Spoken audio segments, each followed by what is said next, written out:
बिस्मिल्लाहिर्रहमानिर्रहीम। शुरू अल्लाह के नाम से जो बड़ा मेहरबान नहायत रहम वाला है। मैं हूँ यासिर, आपका होस्ट और आपका दोस्त। उम्मीद करता हूँ आप सब खैर वाफियत से होंगे। आज अभी कुछ लम्हा पहले ही GHQ में एक अहम तरीन दोबारा से कॉन्फ्रेंस बुलाई गई, उसका अलामिया भी जारी कर दिया गया है। इस हवाले से कुछ तफसीलात हैं और हुकूमत ने जो जाते जाते दो बड़े ओहदों पर जो एक्सटेंशंस दी हैं वो एक सवालिया निशान है और इसके आने वाले वक्तों में जो है वो क्या असरात होंगे, इस हवाले से कुछ तफसीलात हैं। अगर आपने चैनल को सब्सक्राइब नहीं किया तो बराए मेहरबानी चैनल को सब्सक्राइब कर लें और बेल आइकन को दबा दें ताकि हर आने वाली वीडियो आप तक पहले पहुंच सके। आज बाकायदा तौर पर जो है हाई कमांड की जो कॉन्फ्रेंस बुलाई गई, GHQ में कोर कमांडर कॉन्फ्रेंस का इनेकाद किया गया और इसमें बाकायदा तौर पर ये अलामिया जारी किया गया कि हुकूमत को जिस तरह के भी इक़्तिसादी मामलात में इस्तेहकाम के लिए सपोर्ट चाहिए होगी, आर्मी उनको भरपूर सपोर्ट जो है वो देगी। इसके साथ साथ जो कॉरपोरेट फार्मिंग का मामला था उस पर भी जो है इस कोर कमांडर मीटिंग में बाकायदा तौर पर बात हुई।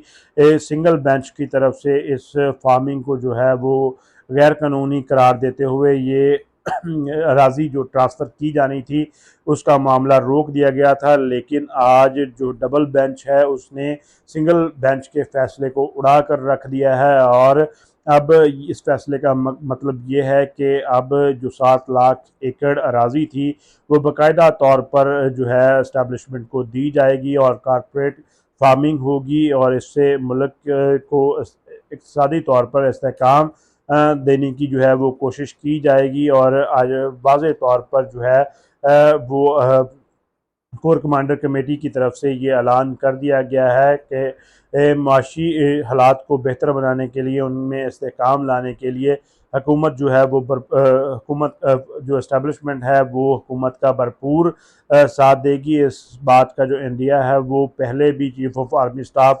बाकायदा तौर पर दे चुके हैं कि वो हुकूमत के मामलात को पूरी तरह बैक करेंगे। और जैसा कि हमने गुज़िश्ता 9 मई के बाद स्पेशली देखा भी है कि इस जो है इस्टेब्लिशमेंट की पूरी तरह से सपोर्ट हासिल है। गो कि अब जो इनके मामलात हैं कुछ हद तक ख़राब भी हुए हैं लेकिन उनको भी सेटल डाउन किया जा रहा है और इस वक्त जो है ताकतवर हल्के वो इस हुकूमत को मज़ीद एक्सटेंड करने के जो है वो चक्रों में हैं ताकि अगले इलेक्शन में भी यही सेटअप आए और उनके जो मामलात हैं वो बेहतर तरीके से जो है चलते रहें।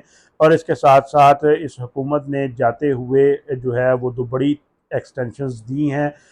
गो कि इस हुकूमत का अभी तकरीबन 1 महीना ही बाकी है और इन शख्सियात जिनको एक्सटेंशन दी है इसमें से एक ने सितंबर में रिटायर होना था और एक प्रोबेशन पे थे, उनको भी इन्होंने जो है वो परमानेंट करते हुए बाकायदा तौर पर जो है वो एक्सटेंशन दी है।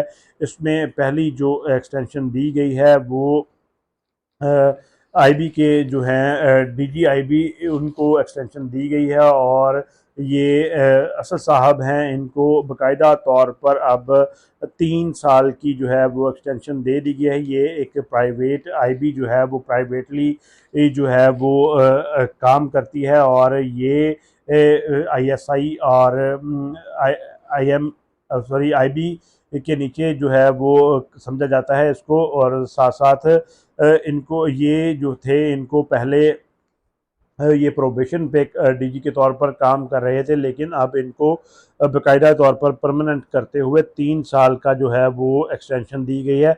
इसके साथ साथ जो DG ISI हैं उनको भी आज बाकायदा तौर पर एक्सटेंशन दे दी गई है। ये कोई अचंभे की बात तो नहीं है क्योंकि माजी में भी जो है वो एक्सटेंशंस दी जाती रही हैं और जो जर्नलों को एक्सटेंशंस दी जाती रही हैं वो तो एक मामूल का हिस्सा है, जिसकी ताज़ा तरीन मिसाल जो है वो आसम मुनीर साहब भी हैं क्योंकि उनकी रिटायरमेंट का मामला था जिस पर वज़ीर आज़म ने उनको एक्सटेंशन दी और फिर उनको चीफ ऑफ आर्मी स्टाफ बाकायदा तौर पर जो है वो सेलेक्ट करवाया। लेकिन आज उन्होंने हुकूमत ने जो 1 महीने की मेहमान है वो उसके लिए जो उन्होंने एक एक्सटेंशन दी है DGISI को। मेजर जनरल जो है नदीम अंजम साहब, उनको अब 1 साल की मज़ीद तोसी दे दी गई है। और इससे के जो इम्पेक्ट है वो आने वाले वक्तों में अगर कोई नई हुकूमत आती है तो उस पर इसका बहुत बड़ा इम्पेक्ट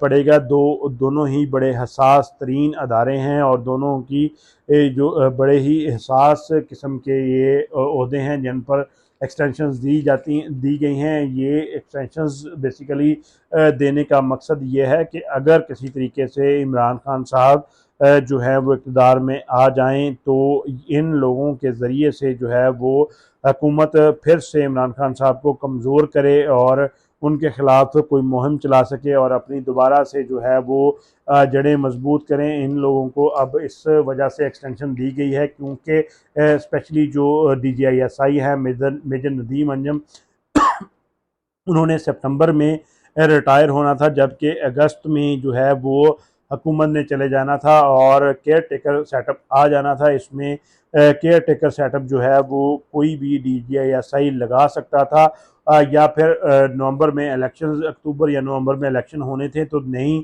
आने वाली हुकूमत जो है वो अपने मुताबिक DGISI लगा सकती थी। लेकिन हुकूमत ने बेहतर यही समझा कि इस मामले को एक्सटेंशन देकर जो है 1 साल तक की तोसी दी गई और हुकूमत ने ये बड़ी वारदात आज एक ही दिन में 2 एक्सटेंशंस देकर डाली है और अपने जो है वो पाँव इस सारे मामलात में मजबूत किए हैं। और दूसरी तरफ से ताकतवर हलकों की तरफ से भी उनकी पुष्ट पनाही का जो सिग्नल आया है, तो इस ये PDM का जो टोला है उनके लिए ये एक खुश आइंद बात है। लेकिन अल्लाह से यही दुआ है कि जो भी आए वो हमारे मुल्क के लिए बेहतर हो। अल्लाह ताला पाकिस्तान और हमारा हामी नासर हो।